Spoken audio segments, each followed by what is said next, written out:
그 찬양을 우리가 듣고 공부하겠습니다. 고전 15장 8절에서 11절입니다. 8절에서 11절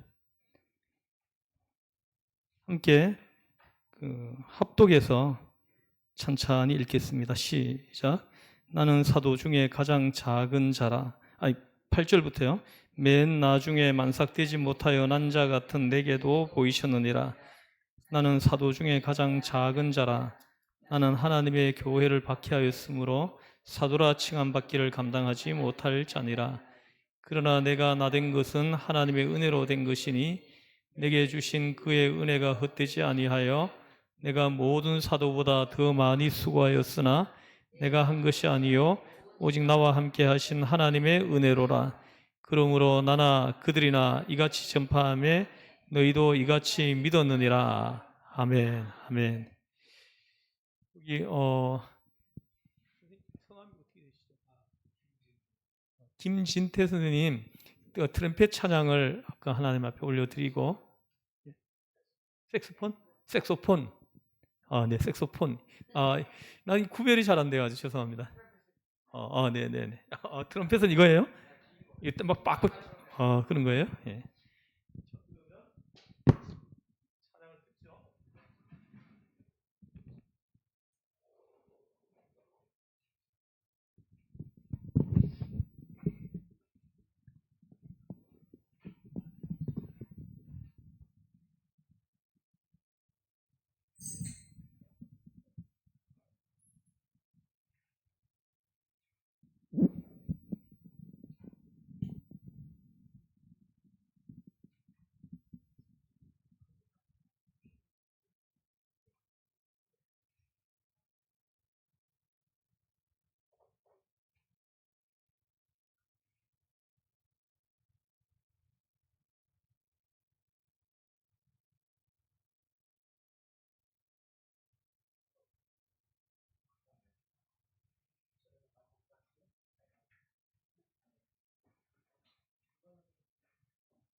찬양을 듣죠. 이 정도면 됐어요.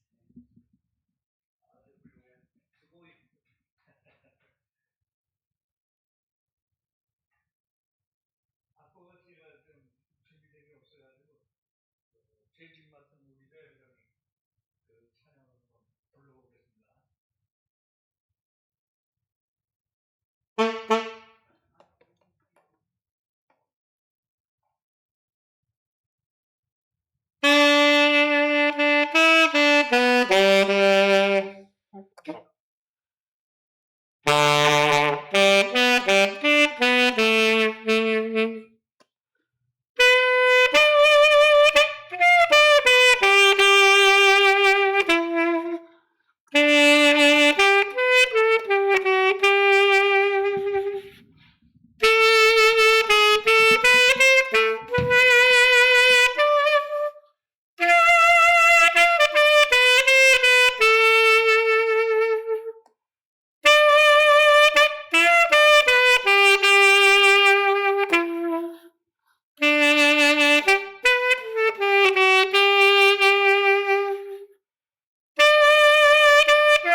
엄혜준 글에서 제가 한번 하겠습니다.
감사합니다.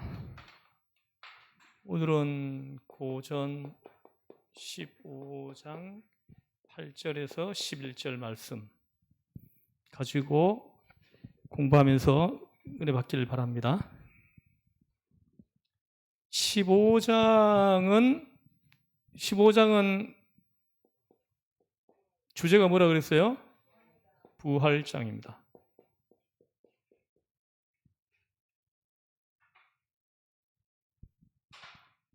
자, 이 부활장 이 15장을 가지고 지금 제가 5주째 지금 하고 있는데요. 15장은 예수님의 그 부활을 이제 증거하는 장입니다. 그 예수 그리스도의 부활 사건을 아주 성서적으로, 논리적으로, 신앙적으로 혹은 체험적으로 설명을 좀 해나가고 있는 것을 볼 수가 있습니다. 그래서 이 15장이야말로 참으로 중요한 기독교 교리의 핵심이라고 생각을 합니다. 부활에 대하여 어떻게 이다지도 확실하게 신학적으로 설파하고 있는지 참 감탄하지 않을 수가 없습니다. 지난 시간에 우리는 성서적 증거에 대해서 공부를 했습니다. 성경대로 예수님이 십자가에 못 박혀 피 흘려 죽으시고 우리 죄를 대속하시기 위해서 성경대로 십자가에서 피 흘려 죽으시고 또 성경을 따라서 부활하시고 이것을 성경이 증거하고 있다. 그리고 여러 사도들에게 부활하신 예수님이 보이셨다. 그렇게 말씀을 했습니다. 그래서 예수님의 부활의 첫째 증인은 성경이라고 할 수 있습니다. 성경이 예수님의 부활을 증거하고 있습니다. 그 다음에 두 번째 예수님의 부활의 증인은 사도들입니다. 사도들이 예수님의 부활을 증거하고 있다는 거죠. 예수님이 부활하신 예수님을 직접 본 사람들이거든요. 직접 부활하신 예수님을 대면해서 만났던 사람들입니다. 그래서 두 번째 예수님 부활의 증인들은 사도라고 할 수가 있습니다. 사도들. 그리고 세 번째 예수님의 그 부활의 증거로 우리가 이렇게 찾을 수 있는 것은 사도들의 생활입니다. 사도들의 삶이에요. 이 사도들의 삶이 예수님의 부활을 증거하고 있다는 거죠. 예수님이 부활하신 것을 이 사도들이 보지 않았다면은 이 사도들의 삶이 나오지가 않습니다. 사도들의 그 희생적이고 순교적인 그 삶이 나올 수가 없는 거죠. 심지어는 사도들의 순교, 예수님의 부활을 목격한 사람들이 아니라면 절대로 순교하지 않습니다. 자기 목숨 안 내놓죠. 여러분 목숨을 내놓을 수 있어요? 예수님 부활의 증인으로 여러분 목숨을 내놓을 수 있어요? 이렇게 믿음이 크면은 내놓을 수 있다는 거죠. 또 닥치면 내놓을 수 있다는 거죠. 성령이 함께 하시면은 목숨을 내놓으실 수 있다. 여러분 보십시오. 예수님의 부활을 목격한 사람이면 순교까지 할 수 있습니다. 근데 예수님의 부활을 목격하지 않았다 그러면은 결코 순교까지 갈 수가 없어요. 확신이 없죠, 그죠? 확신이 없는 상태에서 누가 순교를 합니까? 순교할 사람이 없죠. 그러나 예수님이 십자가에서 피 흘려 죽으시고 장사되시고 그리고 부활하시고 그리고 부활하신 예수님을 목격한 사람들이면은 가장 확실한 증인들이죠, 그죠? 증인이 뭐예요? 증인은 본 사람들이에요. 직접 본 사람들이 증인이죠. 그래서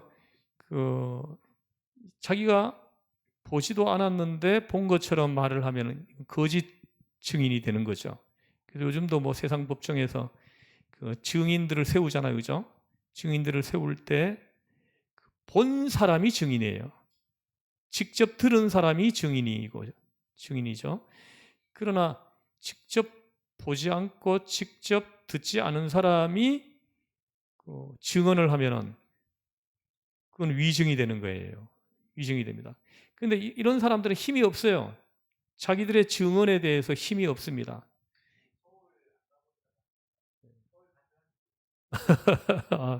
예, 뭐 그런 말도 있죠, 그죠? 있는데 안 가본 사람, 예, 예. 어쨌든 확신이 있는 믿음이 없으면 결단코 자기 목숨을 내어놓을 수 없다. 이거죠, 그죠? 근데 12사도가 다 자기 목숨을 내놓았잖아요, 그죠? 이것은 예수님이 부활하셨다는 것을 부인할 수 없게 하는 거죠. 부인할 수 없게 하는 겁니다. 그래서 사도들의 순교적인 생활, 보십시오. 사도들이 예수님의 부활을 목격하지 않았다면은 아마 이 땅에서 누리려고 하고 즐기려고 하고 뭐 쾌락을 이렇게 좀 누리려고 하고 이런 삶의 태도를 취하겠죠, 그죠? 안 그러겠어요? 그러나 예수님의 부활을 목격했기 때문에 이 땅에서 누리는 것보다도 나중에 주님 앞에 가서 누리는 것을 바라보면서 이 땅에서 누림을 포기할 수 있게 되는 거죠. 그렇지 않습니까? 그죠? 그래서 사도들의 순교적인 생활입니다. 그 자체가 부활의 증거가 된다라는 거죠. 사도 바울이 여기서 쭉 이렇게 예수님 부활을 목격한 사람들을 쭉 열거를 했어요. 열거를 했습니다. 그래서 사도 바울이 말하려고 하는 것이 뭐냐? 사도들의 그 순교적인 생활 그 자체가 부활의 증거가 되고 있다. 예수님이 부활하셨다. 예수님이 왜 부활하셨느냐? 이건 지난주에 우리가 공부를 했습니다. 그래서 예수님의 부활의 첫째 증인은 성경입니다. 성경이 증거하고 있어요. 그 다음에 또 하나는 사도들이죠. 사도들의 순교, 사도들의 순교적인 생활이 그 삶이 예수님의 부활을 증거하고 있다는 거예요. 요즘 이렇게 보면은 정말 예수님의 부활을 믿는 사람인지 이렇게 의심이 생기게 하는 성도들이 참 많아요. 예수님의 부활을 믿는 사람들이라면요, 그 삶이 그럴 수가 없습니다. 없어요. 그래서 이 땅에서 다 누리고 가려고 하는 사람처럼 현대인들은 그렇게 살고 있잖아요, 그죠? 그래서 삶이 내가 부활의 증인이라는 것을 증거하고 있어야 된다는 거죠. 여러분의 삶이, 우리 한 사람 한 사람의 삶이 예수님의 부활을 증거하고 있어야 된다는 거죠. 사도 바울이 말씀하려고 하는 게 바로 이거예요. 한 사람 한 사람이 예수님의 부활을 증거하고 있다는 거죠. 증거하고 있다는 거죠. 네. 네.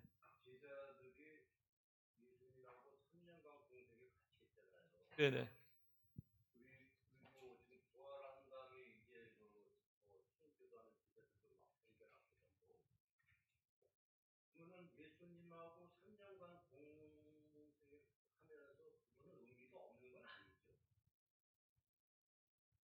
뭐만.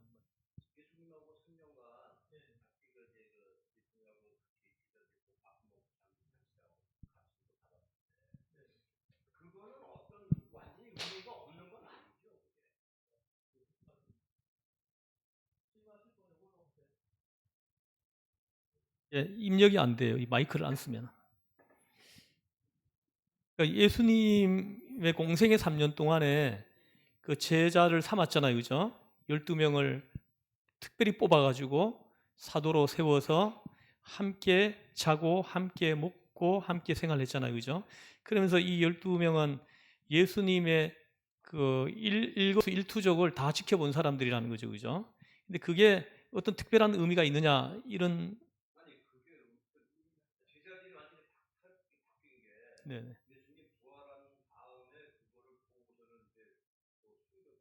네네네. 네. 네네. 예, 하여튼 그 의미가 있느냐 없느냐 이렇게 우리가 설명을 좀 하기에는 조금 그런 게 있는데요. 어쨌든 그 공생의 3년 동안 예수님과 함께 있던 12제자가 예수님이 십자가에 못 박혀 피 흘려 죽는 거 보고는 다 도망쳤거든요. 다 도망쳤습니다. 하나도 없이 다 도망쳤습니다. 그 심지어 오히려 그냥 그 연약한 여인들이 십자가 옆에서 지켰어요. 십자가를 지켰다는 거죠. 그래서 그걸로 볼 때 이 제자들이 예수님을 따르는 목적이 다른 데 있었다. 이걸 이제 우리가 좀 확인할 수가 있는 거죠. 예수님을 메시아로 따랐다 그러면은 아마 저들이 그렇게 하지 않았을 거예요. 그래서 이 제자들이 예수님을 따르는 목적이 전에도 제가 한번 설명한 바가 있지만은 예수님이 이 정도 파워를 가지신 분이라면은 이 유대를 로마로부터 독립시키고 독립 국가를 세울 수 있을 것이다. 이렇게 확신했죠. 그 확신을 했기 때문에 따라다니는 거죠. 만약에 그런 확신이 안 생겼으면 안 따라다니겠죠. 그래서 예수님이 로마로부터 독립시키실 분이라는 거에 대해서 의심하지 않았기 때문에 같이 생사를 함께 했다는 거죠. 그래서 이분 제자들이 예수님이 왕국을 세웠을 때 그렇죠. 바로 그거예요. 그게 목적인 거죠. 그것이 예수님의 제자가 되었던 의도고 목적이었다는 걸 예수님이 십자가에 못 박혀 죽으실 때 그대로 다 드러났다는 거죠. 다 도망친 것으로 해가지고. 그래서 이제 근데 나중에 이제 마지막에 부활하신 예수님이 나타나가지고 막 보이시잖아요, 그죠?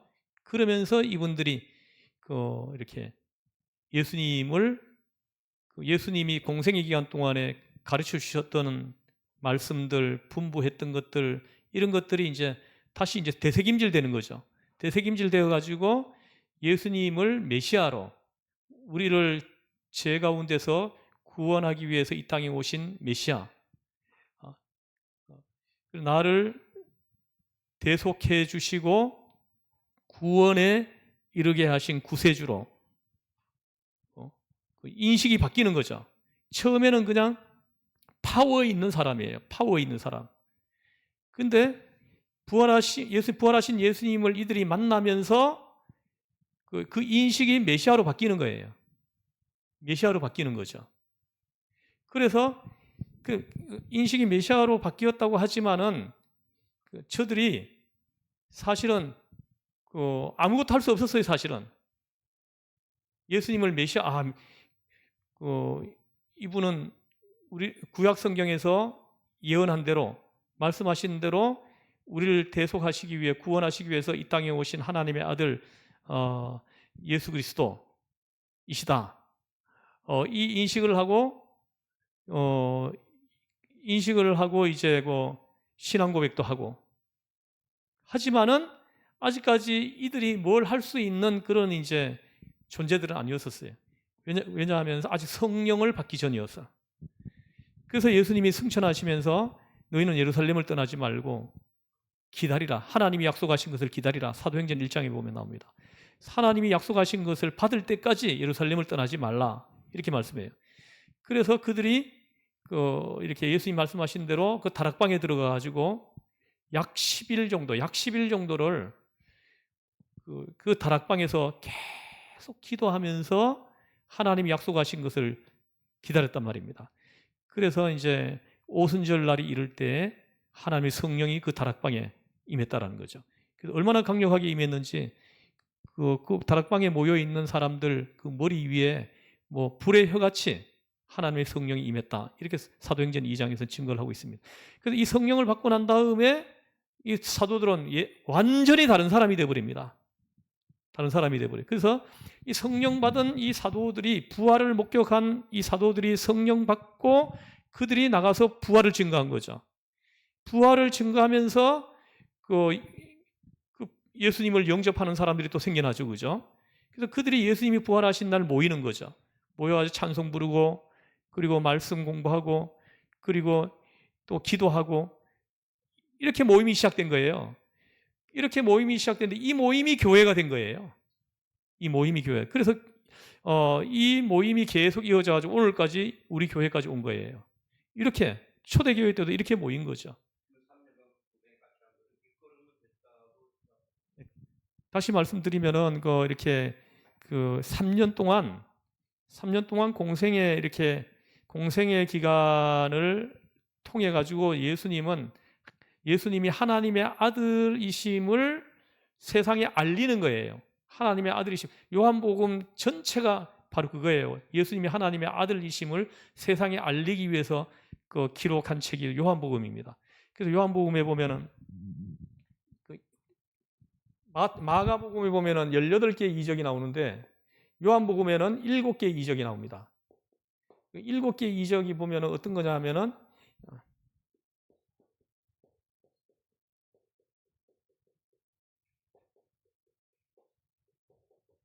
의미가 없다고 할 수 없죠. 이걸 보면은 이렇게 하나, 둘, 셋, 넷, 다 7개. 요한복음에 기록되어져 있는 7가지의 이적이에요. 예수님이 이렇게 보이신 이적이 얼마나 많습니까? 그 많은 것 중에 7개만 추려서 기록해 놨어요. 요한복음에서는. 그래서 이 7가지의 이적은 예수님이 하나님 아들이심을 부인할 수 없게 하는 이적이에요. 예수님이 메시아이심을 누구도 부인할 수 없습니다. 누구도 부인할 수 없게 하는 이적 7가지를 추려서 기록해 놨다는. 그래서 요한복음은 예수님은 하나님의 아들이십니다. 이걸 증거하기 기록해 놨어요. 예수님은 메시아이시다. 우리를 죄에서 구원하시기 위해 이 땅에 오신 메시아이시다. 이걸 이제 증거하기 위해서 기록한 책이 요한복음이거든. 이것도 보세요. 이건 뭐예요?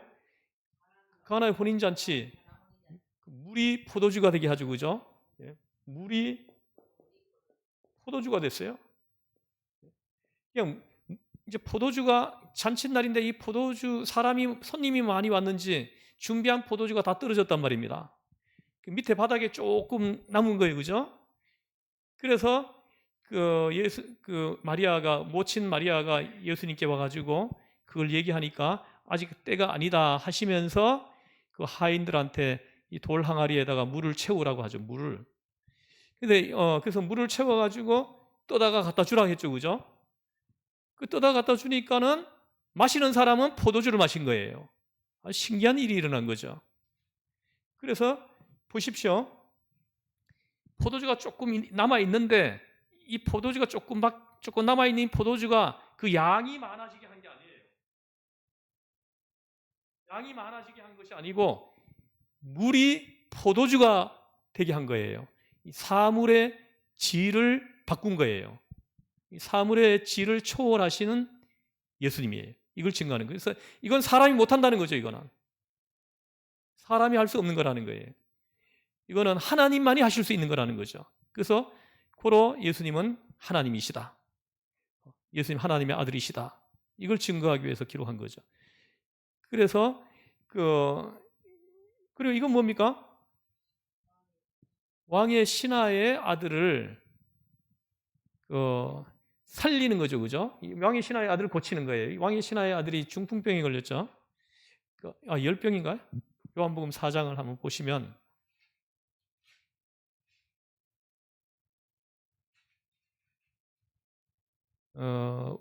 여기 보시면 43절 이하에 나오는데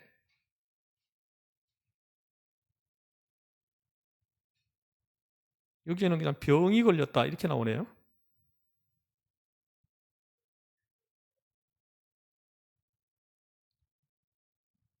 병이 걸려 죽게 되었다 이렇게 됩니다. 그런데 보십시오. 지금 이 왕의 신하의 아들이 지금 병이 걸려가지고 누워 있는 곳이 어디입니까? 가버나움이에요, 가버나움. 지금 왕의 신하가 예수님을 찾아와서 예수님 앞에 무릎을 꿇고 내 아들을 살려달라고 부탁하고 있는 곳은 어디예요? 갈릴리 가나예요, 가나입니다. 그러니까 물로 포도주로 만드신 그 장소, 같은 장소입니다. 근데 여기에서 여기까지 거리가 약 40km예요. 40km 정도 공간이 있습니다. 근데 지금 현재 여기는 환자가 여기 지금 예수님께 환자를 데리고 왔어요? 안 데리고 왔어요? 안 데리고 왔습니다. 그 아버지가 찾아온 거예요. 병 걸려 죽어가고 있는 아들은 지금 가버나움에 있고, 그래서 아버지가 와서 할 때 예수님이 너의 아들이 나았느니라 이렇게 선포합니다. 그리고는 그랬더니 이 사람이 집으로 돌아가죠, 그죠? 돌아가고 있는 중에 이 가버나움에서 사람이 오죠, 그죠? 오다가 이 아버지하고 마주친 거죠. 그래서 아들이 나았습니다 하는 거죠. 그래서 낳은 시간을 물어보니까 예수님이 너희 아들이 나았느니라 하고 선포한 시간하고 일치하더란 말이죠. 자, 근데 보세요. 이게 이 이적이 예수님이 하나님의 아들을 이렇게 어떤 부분이 예수님이 메시아이심을 증언하고 있느냐는 거죠. 보세요. 지금 이 세상의 의사들은 환자를 고치려면 어떻게 해야 됩니까? 환자를 고치려면 어떻게 해요? 직접 봐야 됩니다. 직접 보고는 진료를 하고는 처방을 하는 거예요. 그죠? 그러나 예수님은 40km나 떨어져 있습니다, 환자가. 근데 말씀으로 고쳤다라는 거죠. 이건 사람이 할 수 없는 거라는 거예요. 그래서 예수님이 하나님이시다. 이걸 증거하고 있는 거예요. 누구도 부인할 수 없어요, 이거는. 이거도 마찬가지입니다. 이건 베데스다. 이건 4장에 나오고, 이거는 2장에 나오고, 이거는 5장에 나오는데, 이건 뭡니까, 배는? 예. 베데스다 연못가에서 38년 된 환자를 예수님이 치료해주는 놀라운 말씀이에요. 그래서 꼭 읽어보시면, 제가 여기 예루살렘 갔을 때 여기도 방문해 봤는데 그 연못이라고 하는데 그 구덩이처럼 돼 있어 지금. 근데 물이 밑에 조금밖에 없더라고요. 제가 가봤을 때는. 가봤는데 이 38년 된이라. 여러분들이 이거 병원에 가면은 의사 선생님을 딱 만나가지고 진료를 받을 때 의사 선생님이 물어보는 첫 번째가 뭐예요? 언제부터 그렇게 아팠느냐? 이렇게 물어보는 거예요. 언제부터. 그래서 뭐 한 일주일 전부터다 그러면 거기에 맞추어 가지고 또 처방을 하는 거죠. 한 달 전부터다 그러면 또 처방이 달라져요. 어제부터입니다 하면 또 처방이 또 달라집니다. 그래서 언제부터 이런 증상이 있었느냐, 이거는 의사들에게는 굉장히 중요한 부분이에요. 중요한 겁니다.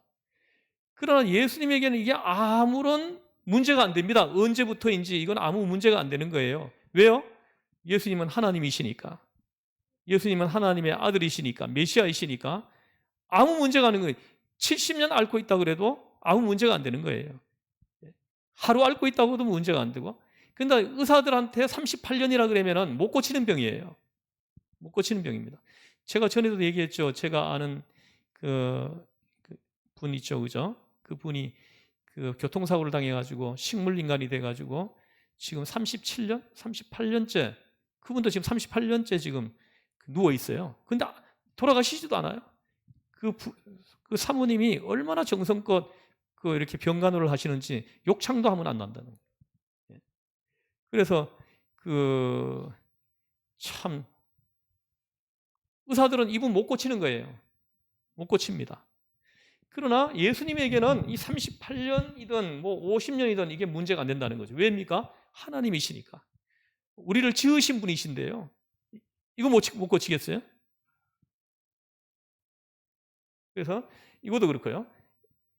다 예수님이 하나님이시라는 걸 지금 증언하고 있는 거예요. 이 모든 이적들이. 그래서 이 공생의 38년이 의미 없는 것이 아니죠.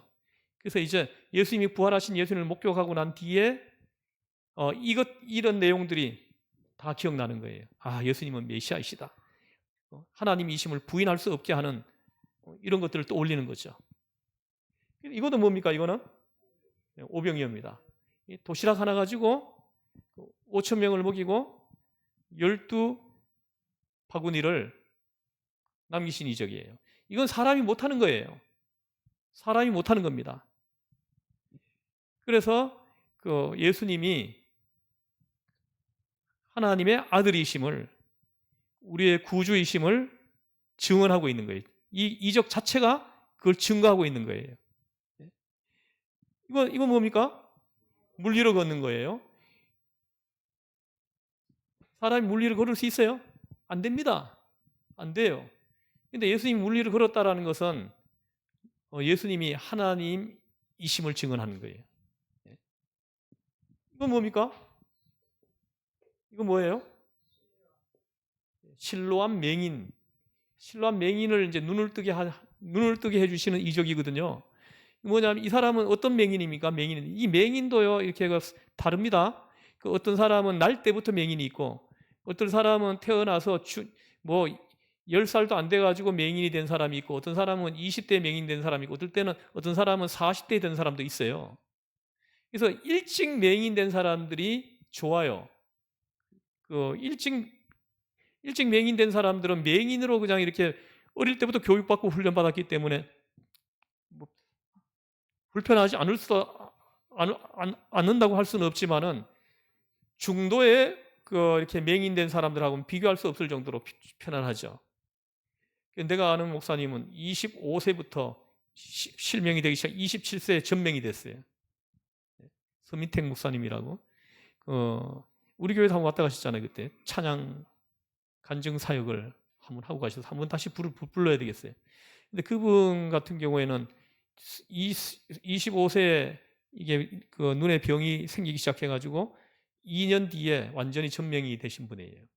그래서 이분이 27세에 다시 맹학교를 들어가가지고 다시 맹인으로 사는 훈련을 받은 거예요. 교육을 받은 거예요. 얼마나 힘들었겠어요. 세종대학교 성악과를 졸업해가지고 이분이 안산 시립합창단 단원이었습니다. 그래서 안산 시립하창단 단원들 아주 전국에서 서울 시립하창단 다음으로 쳐주는 곳이라 그러더라고. 안산 시립하창단이 잘 나갔습니다. 그래서 여기서 이 실로암 맹인은 날 때부터입니다. 태어날 때부터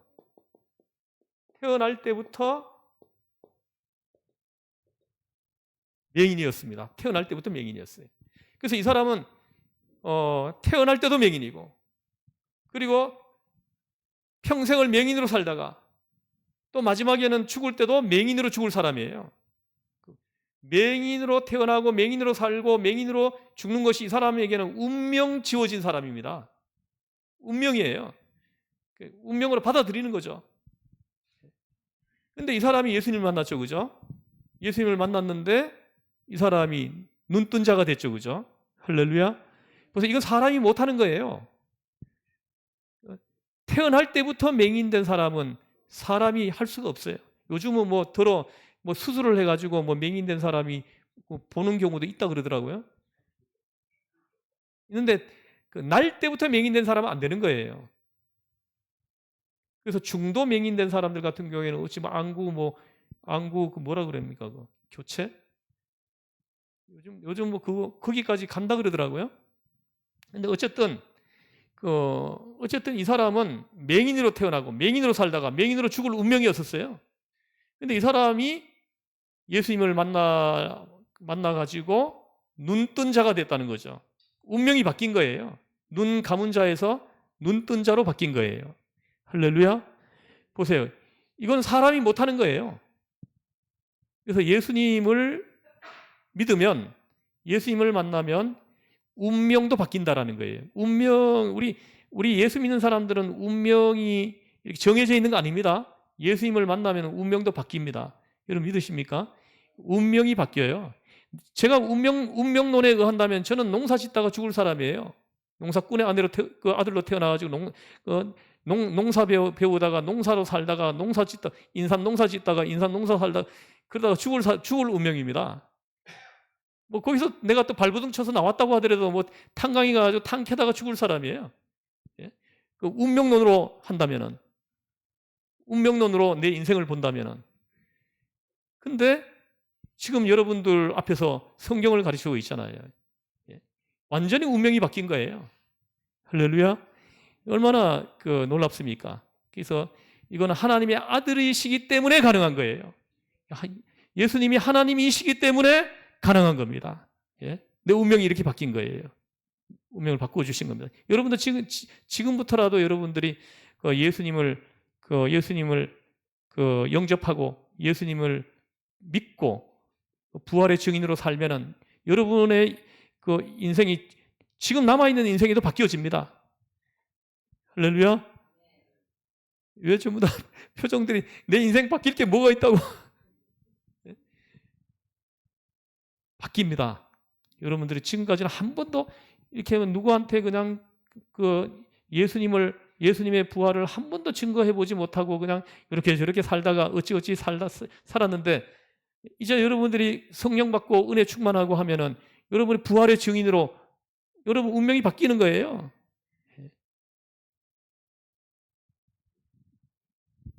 운명도 초월합니다. 이거는 자연의 섭리도 이건 양을 초월하고, 이거는 시간도 초월하고, 이거는 공간을 초월하고, 이거는 사물의 지위를 초월하고, 다 초월하는 거예요. 사람이 안 되는 거예요, 이거는요. 근데 예수님이 다 하셨다는 거죠. 이것은 예수님이 하나님이시다는 것을 증언하고 있는 거예요. 그래서 이건 마지막으로 이거 뭡니까? 나사로. 죽은 지 며칠 됐다고요? 4일이라, 나흘이라고 합니다. 4일. 4일이면 사람이 죽으면요, 시신이 4일째부터는 냄새가 나기 시작합니다. 그래서 옛날부터 3일장을 한 거예요. 3일장. 그 4일까지 놔두면 냄새가 부패해가지고 냄새가 나기 시작합니다.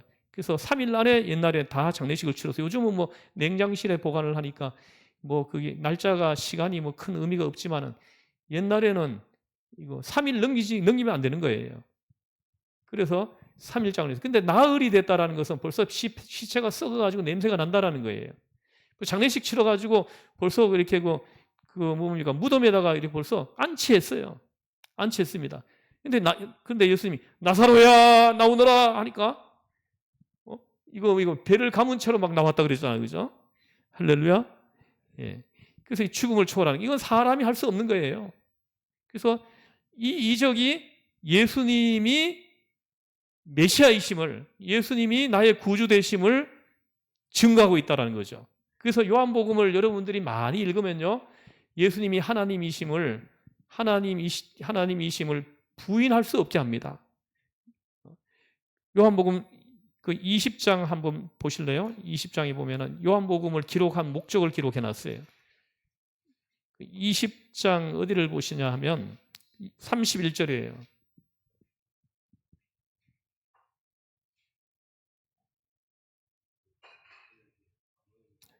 요한복음 20장 31절 다 함께 읽어보겠습니다. 시작. 이것을 기록함은 너희로 예수께서 하나님의 아들 그리스도이심을 믿게 하려 함이요 또 너희로 믿고 그 이름을 힘입어 생명을 얻게 하려 함이니라. 아멘. 요한복음 기록 목적이에요. 만약에 이 요한복음을 기록한 사도 요한이 예수님의 공생의 3년을 함께 하시지 않았다면은 이 요한복음을 어떻게 기록합니까?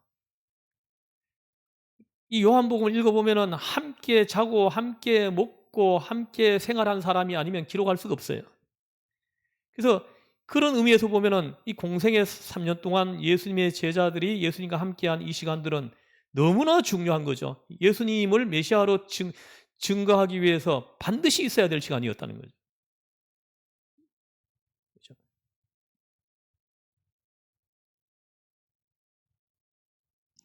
그래서 그 부활을 믿는 사람은 죽음을 두려워하지 않는 것은 당연합니다. 부활을 믿는 사람은. 여러분 보세요.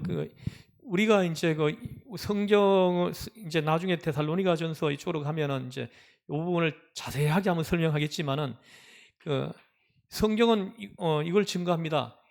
우리 믿는 사람들이 죽으면 죽는다라는 건 뭐냐면 영혼이 우리 육신에서 나오는 거예요. 그리고 우리 육신은 땅 속에서 잠을 자고 그리고 우리 영혼은 빠져나와서 주님이 예비하신 낙원에 들어갑니다. 성경에 보면 낙원이라고 얘기를 해요.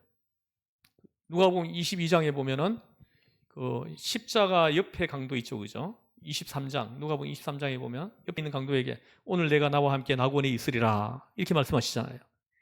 그래서 참 성경 읽어보면은 가장 세상 말로는 운이 좋은 사람, 그리고 우리 믿는 사람들의 언어로는 은혜 받은 사람, 가장 큰 은혜를 받은 사람 하면 십자가 옆에 강도다. 난 그렇게 말을 합니다.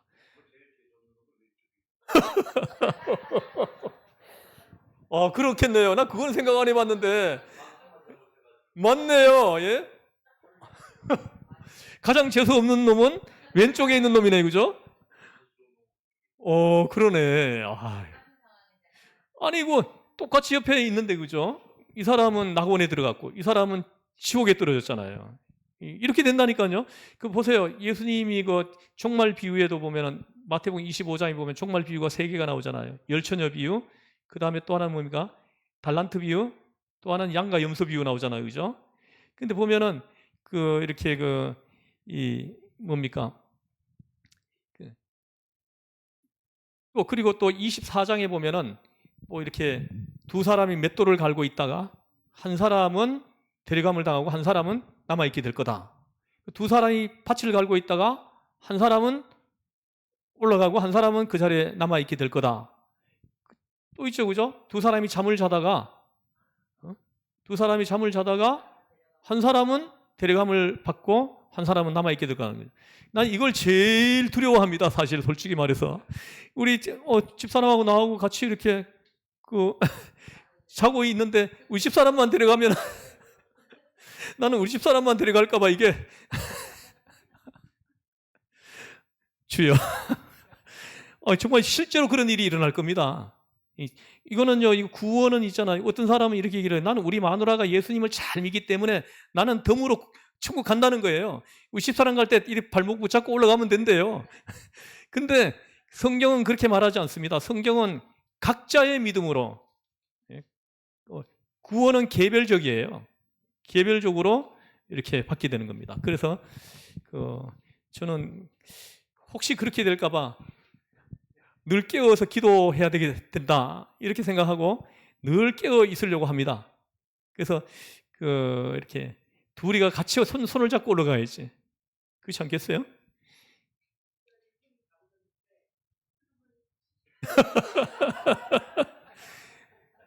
아니 전사님이 그렇게 하려고 하는 거 아니에요?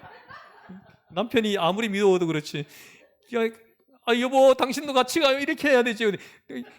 매달리는 사람을 툭 치다니.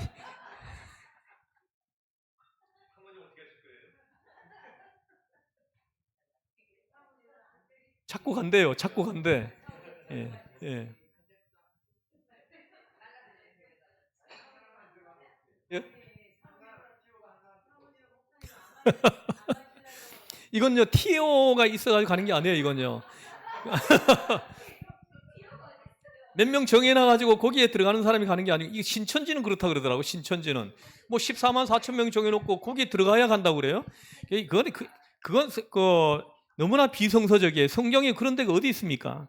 14만 4천 명을 다 잘못 해석해가지고 그래요. 제가 계시록 성경 공부할 때 제가 이걸 잘 풀어드릴게요. 성경을 오해해도 그렇게 오해할 수 없습니다. 잘못한 거예요. 그래서 어쨌든 그런 일이 있을 거라는 거예요. 그래서 여러분들 예수 잘 믿고 나중에 전부 다 우리가 휴거돼서 주님 품에 안겨서 낙원에 들어갔을 때 거기서 다 우리 만나기를 바랍니다. 예, 거기는 신비로운 겁니다. 우리 지금 현재 이 모습 그대로 올라가는 거 아니에요? 그래서 예수님이 두 번 보여준 거예요. 우리가 어떻게 변화되는지를 두 번 보여준 거예요. 한 번은 뭐냐면 변화산에서. 변화산에서 예수님의 용모가 변화되죠. 그죠? 예수님의 용모가 변화되는 변화산 출처 기억해요? 예? 제가 그렇게 외워드렸는데 기억이 안 나요? 제가 했잖아요. 백두산.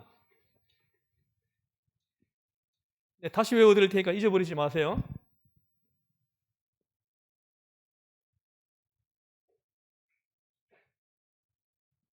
제가 백두산을 갔다 왔는데요.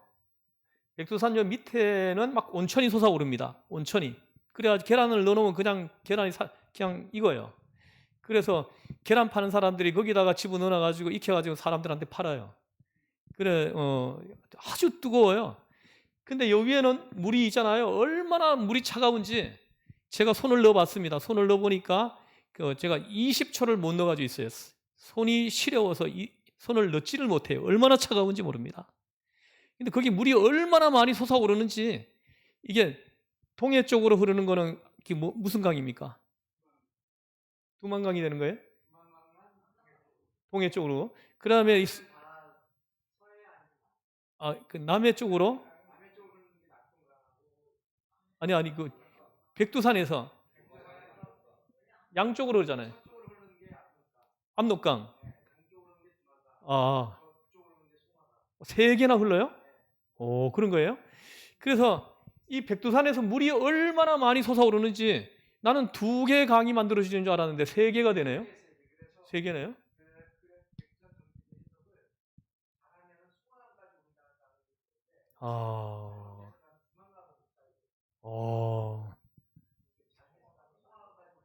예. 자, 어쨌든 이제 그거는 또 역사적인 다른 문제고 어쨌든 간에 이제 이 백두산 여기에서 얼마나 많이 물이 솟아오르는지 여기에서 강 3개가 만들어지는 거예요. 그렇게 많은 물이 여기 솟아 올라오고 있습니다. 여기 꼭대기에 올라서면요 입이 쭉 벌어집니다. 2,900m 되는 높은 산 꼭대기에 그렇게 넓은 호수가 쫙 나타납니다. 얼마나 놀라운지 몰라요. 안 가보셨죠? 가보신 분 있어요? 우리 한번 가볼래요? 여기는 가려면 더 비용 많이 안 듭니다. 한번 갔다 올 수 있어. 한 3박 4일, 4박 5일 하면은 연변하고 이쪽 쭉 다녀볼 수 있어요. 그럼 내년에는 이쪽으로 한번 잡아볼까요? 코스를? 예? 그래가지고 한번 갔다 오죠. 자, 어쨌든 제가 말씀하려고 하는 건 뭐냐면 변화산. 지금 본질에서 벗어나고 있어요. 그래서 이 변화산 출처를 외워주려고 백두산을 그린 거예요. 그러니까 제가 가보니까 요 밑에 찝차들이 굉장히 많이 있어요. 수십 대가 있어요. 그래서 제가 이 집차를 하나 탔는데 그때 당시에 $10인가 주고 탔습니다. 탔는데 여기에 보면은 제 번호가 다 있어요. 집차에. 제가 탄 집차는 17번이야. 이 17번 집차를 타고는 여기 올라가는 거예요. 바로 밑에 여기까지 올라갑니다. 그래가지고 여기서 여기까지는요 한 5분만 걸어 올라가면 돼. 그래서 올라가는데 이게 이렇게 올라가요? 이렇게 올라갈 수 있어요? 못 올라갑니다. 그래서 어떻게 올라갑니까? 이렇게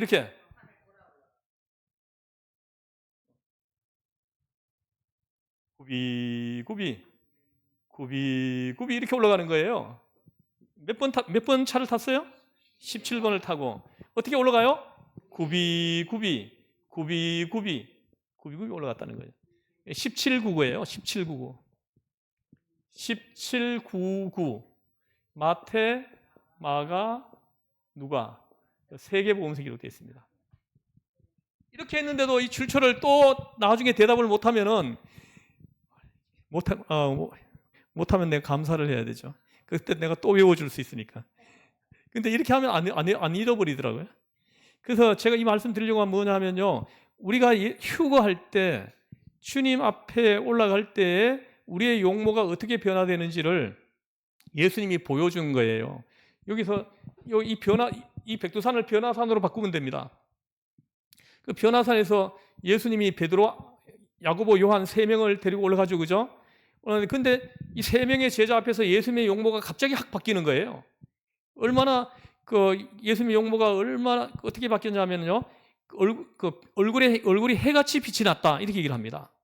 그리고 얼마나 이렇게 놀라운 장면인지 얼굴이 해같이 빛났다 그러면 마태복음에서는 얼굴이 해같이 빛이 났다 이렇게 얘기를 하고 마가복음에서는 빨래하는 자가 옷을 그렇게 희게 할 수 없었더라 이렇게 얘기합니다. 예수님이 빛으로 바뀐 거예요. 그래가지고는 얼마나 밝은지 예수님이 입고 있는 이 옷이 그냥 이 옷을 뚫고 나온 거예요. 그 빛이. 그래서 그 옷이 아주 흰색으로 보이는 거예요. 깨끗한 흰색으로 보이는 거죠. 그래서 용모가 그렇게 바뀐 거예요.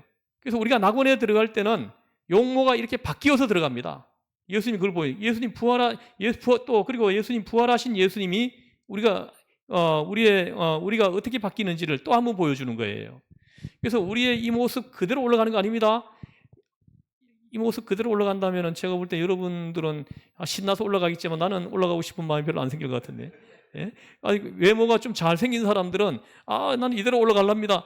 이렇게 할지 모르겠지만 외모가 별로인 사람들은 나는 이대로 또 올라가서 거기서도 또 외모 때문에 스트레스 받는다면 나는 안 갈랍니다. 이렇게 하지 않겠어요? 거기는요 장애인도 없습니다. 거기는 아프지도 않아요. 눈물도 없습니다. 스트레스도 없습니다. 할렐루야. 얼마나 좋은 곳인지 몰라요. 예?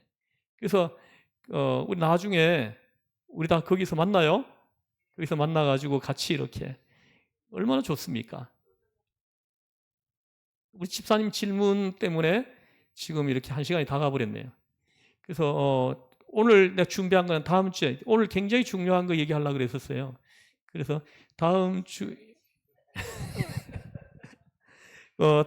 내가 이제 말씀드리려고 하는 게 뭐냐면은 사도 바울이 옛날의 자기를 언급해요. 옛날의 자기를.